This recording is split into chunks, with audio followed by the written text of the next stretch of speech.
Kadang-kadang aku heran lah dengan orang yang pakai phone rugged ni. Katanya beli phone rugged boleh masuk air, boleh masuk pasir, boleh masuk macam-macam.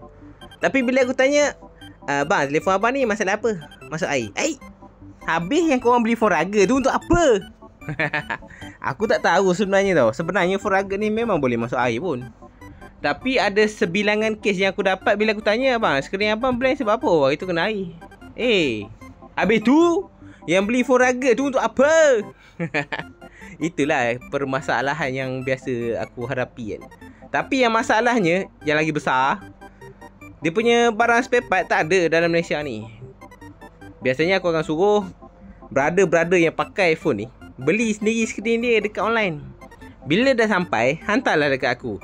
Tapi ada banyak tapi ni. Nak buka dia, telefon rugged ni tak ada dekat media sosial cara buka dia.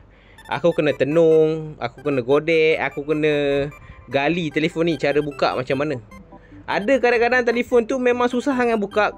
Kalau dia pakai glass, crack. Hari tu ada seorang crack back glass dia. Fingerprint boleh terputus. Tapi itulah risiko dia.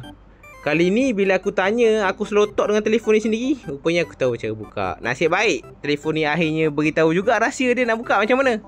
Puas aku cari kat mana-mana cara buka. Ini model dia Oukitel WP35. Brother ni lah hantar aku sebab dia tanya kedai.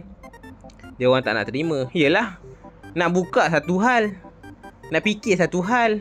Elok pun belum tentu. Tapi kebiasaannya, kalau aku tanya ada bunyi ke tak, dia orang kata ada bunyi, skrin blank. Elok lah tu. Dah siap dah tu.